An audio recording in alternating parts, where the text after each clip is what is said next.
ತಮ್ಮನೇನಲ್ಲಿ ಎಲ್ಲ ನೋಡೇ ಇಡ್ತೀರಾ. ಸುಮಾ ಗೌಡ್ರು ಮನೆ ಯೂಟ್ಯೂಬ್ ಚಾನಲ್. ಸುಮಾ ಅವರು ಇನ್ನಿಲ್ಲ, ನಿನ್ನೆ ಅಷ್ಟೇ ಅವರು ದೈವಾಧೀನರಾಗಿದ್ದಾರೆ. ಮತ್ತು ಬೆಳಿಗ್ಗೆ ಅವರ ಒಂದು ಅಂತ್ಯ ಸಂಸ್ಕಾರನೂ ಕೂಡ ಬನಶಂಕರಿ ರುದ್ರಭೂಮಿನಲ್ಲಿ ಆಯಿತು 11 ಗಂಟೆಗೆ. ಸೊ ಈ ವಿಷಯ ಕೇಳಿ ತುಂಬಾ ಬೇಜಾರಾಗ್ತಾ ಇದೆ.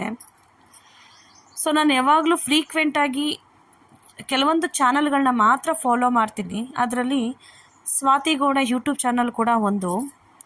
ಅವರ ಚಾನಲ್ನ ನೋಡಬೇಕಾದ್ರೆ, ಅವರ ಒಂದು ಯೂಟ್ಯೂಬ್ನ ನೋಡಬೇಕಾದ್ರೆ ಕ್ಯಾನ್ಸರ್ ಅಂತ ಅವ್ರ ತಾಯಿ ಬಗ್ಗೆ ಯೂಟ್ಯೂಬ್ ಮಾಡಿದರು. ಅದನ್ನು ನೋಡಿ ತುಂಬಾ ಬೇಜಾರಾಯಿತು. ಲಾಸ್ಟ್ 5 ಮಂತ್ಸ್ ಹಿಂದೆ ಅಷ್ಟೇ ಅವ್ರ ಮಗನ ಮದುವೆ ಮಾಡಿದರು. ಸೊ ಅದಾದಮೇಲೆ ಅವರಿಗೆ ಹುಷಾರಿಲ್ಲ ಅನ್ನೋದು ಗೊತ್ತಾಯಿತು. ಮೂಗಲ್ಲಿ ಬರೀ ಬ್ಲಡ್ ಸೋರಿ ಏನು ಅಂತ ಟೆಸ್ಟ್ ಮಾಡಿಸಿದಾಗ ಕೆನ್ನೆ ಹತ್ರ ಕೆನ್ನೆ ಗೆಡ್ಡೆ ಆಗಿ ಅದನ್ನು ಟೆಸ್ಟ್ ಮಾಡಿಸಿದಾಗ ಸೊ ಸರ್ಜರಿ ಮಾಡಬೇಕು ಅಂತ ಅಂದಾಗ ಸರ್ಜರಿನೂ ಮಾಡಿಸಿ ಮತ್ತೆ ಅದು ಇನ್ನೊಂದು ಕಡೆ ಕೆಳಗಡೆ ಹರಡಿ ಸೊ ಕಿಮೋಥೆರಪಿ ಎಲ್ಲ ಮಾಡಿಸ್ತಾಯಿದ್ರು. ಒಂದಲ್ಲ ಅಂತ 4-5 ಹಾಸ್ಪಿಟ್ಲಲ್ಲಿ ಹೋಗಿ ಬರ್ತಾಯಿದ್ರು. ಇದೆಲ್ಲ ನಾನು ಯೂಟ್ಯೂಬ್ನ ನೋಡಿ ತಿಳ್ಕೊತಾ ಇದ್ದೆ. ಸೊ ನಾನು ಕೂಡ ಒನ್ ಆಫ್ ದ ಫಾಲೋವರ್ ಅವ್ರಿಗೆ. ತುಂಬಾ ಬೇಜಾರಾಗ್ತಾಯಿತ್ತು. ಏನಕ್ಕೆ ಅಂತಂದರೆ ನಮ್ಮಮ್ಮನೂ ಕೂಡ ಗಾಲ್ ಬ್ಲೇಡರ್ ಅನ್ನೋ ಕಾಯಿಲೆಯಿಂದನೇ ಸತ್ತಿದ್ದು. ಅಮ್ಮನ ಕಳ್ಕೊಂಡಿರೋ ನೋವು ಏನು ಅಂತ ನನಗೆ ಗೊತ್ತು. ಸೊ ಸಡನ್ನಾಗಿ ತಾಯಿಗೆ ಈ ಥರ ಆಗಿದೆ ಅಂತ ಯೂಟ್ಯೂಬ್ನಲ್ಲಿ ನೋಡಿದಾಗ ನಾನು ಫ್ರೀಕ್ವೆಂಟಾಗಿ ಅವರ ತಾಯಿ ಚಾನಲ್ನೂ ಕೂಡ ಫಾಲೋ ಮಾಡೋಕ್ಕೆ ಸ್ಟಾರ್ಟ್ ಮಾಡಿದೆ. ಪ್ರತಿಯೊಂದರಲ್ಲಿ ಎಷ್ಟು ಲವಲವಿಕೆಯಿಂದ ಖುಷಿಯಿಂದ ಯೂಟ್ಯೂಬ್ ಮಾಡ್ತಾಯಿದ್ರು, ಖುಷಿ ಪಡ್ತಾಯಿದ್ದೆ.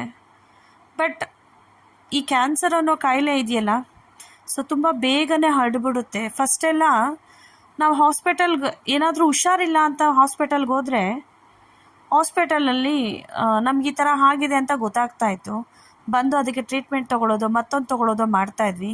ಬಟ್ ಆದರೆ ಇವಾಗ ಆಗಲ್ಲ. Life is uncertainty. ಯಾವಾಗ ಏನಾಗುತ್ತೆ ಅಂತಲೇ ಗೊತ್ತಿಲ್ಲ. ಹಾಸ್ಪಿಟ್ಲಿಗೆ ಹೋದರೆ ಫೈನಲ್ ಸ್ಟೇಜ್ನಲ್ಲಿ ನಾವು ಇದ್ದೀವಿ ಅಂತ ಅವಾಗ ಗೊತ್ತಾಗುತ್ತೆ. ಸೊ ನೆಕ್ಸ್ಟ್ ಅದಕ್ಕೆ ಫರ್ದರ್ ಟ್ರೀಟ್ಮೆಂಟ್ ಇದೆಯೋ ಇಲ್ವೋ ಗೊತ್ತಿಲ್ಲ. ಸೊ ಇನ್ ಕೇಸ್ ನಾವು ಟ್ರೀಟ್ಮೆಂಟ್ ತೊಗೊಳ್ಳೋ ಅಷ್ಟೊತ್ತಿಗೆ ನಮ್ಮ ಒಂದು ಮೆಂಟಲಿ ಮತ್ತು ಫಿಸಿಕಲ್ ಸ್ಟ್ರೆಂತು ಅಥವಾ ನಮ್ಮ ಒಂದು ಸ್ಟ್ರಾಂಗ್ನೆಸ್ ಕೂಡ ಮ್ಯಾಟರ್ ಆಗುತ್ತೆ. ಅದನ್ನು ತಡ್ಕೊಳ್ಳೋ ಶಕ್ತಿ ನಮಗಿದೆಯಾ ಇಲ್ವಾ ಅನ್ನೋದು ಕೂಡ ಮ್ಯಾಟರ್ ಆಗುತ್ತೆ. ಬಟ್ 60 ವರ್ಷ 65 ವರ್ಷ ಅಂದರೆ ತಡ್ಕೊಳ್ಳೋ ಶಕ್ತಿ ಇರೋದಿಲ್ಲ. ಮತ್ತು ಈ ಥರ ಆಗಿದೆ ಅಂತ ನಮಗೆ ಗೊತ್ತಾಗಿದ್ದ ತಕ್ಷಣ ನಾವು ಮೆಂಟಲಿ ಸ್ಟ್ರಾಂಗ್ ಆಗಬೇಕಾಗುತ್ತೆ. ಬಟ್ ಹೇಳ್ಕೊಳ್ಳೋಷ್ಟು ಸುಲಭ ಅಲ್ಲ ಮೆಂಟಲಿ ಸ್ಟ್ರಾಂಗ್ ಆಗೋದು. ಯಾವಾಗ ಸಾವು ನಮ್ಮ ಹತ್ರನೇ ಬರ್ತಾ ಇದೆ ಅಂತ ಗೊತ್ತಾದರೆ ನಾವು ಫಿಸಿಕಲಿ ವೀಕ್ ಆಗ್ತಾ ಹೋಗ್ತೀವಿ. ಸೊ ಹಾಗೆ ಸುಮಾ ಅವರು ಕೂಡ ಸಿಕ್ಕಾಪಟ್ಟೆ ಬೇಜಾರಾಗುತ್ತೆ ಅವರಿಲ್ಲ ಅನ್ನೋದು. ಸೊ ಏನು ಹೇಳೋಕ್ಕಾಗೋದಿಲ್ಲ. ಒಂದಂತೂ ನಿಜ, ಯಾವತ್ತೂ ಅಷ್ಟೇ ಸಾವು ನಮ್ಮ ಕಣ್ಮುಂದೆ ಬರ್ತಾ ಇದೆ ಅನ್ಬೇಕಾದ್ರೆ ಸೊ ನಾವು ಎದುರ್ತೀವೋ ಬಿಡ್ತೀವೋ, ಆದರೆ ಫಿಸಿಕಲಿ ಮೆಂಟಲಿ ಅಂತೂ ಕುಗ್ಗೋದಂತೂ ನಿಜ. ಅವರು ಇನ್ನಿಲ್ಲ ಅನ್ನೋದು ಕೂಡ ತುಂಬ ಬೇಜಾರಾಗುವಂಥ ವಿಷಯ. ಸೊ ಅವರ ಒಂದು ಆತ್ಮಕ್ಕೆ ಶಾಂತಿ ಸಿಗಲಿ. ಮತ್ತು ಅವ್ರ ಮೊಮ್ಮಗು ಆಗಿ ಅಥವಾ ಮೊಮ್ಮಗಳು ಆಗಿ ಹುಟ್ಟಿ ಬರಲಿ ಅವರು.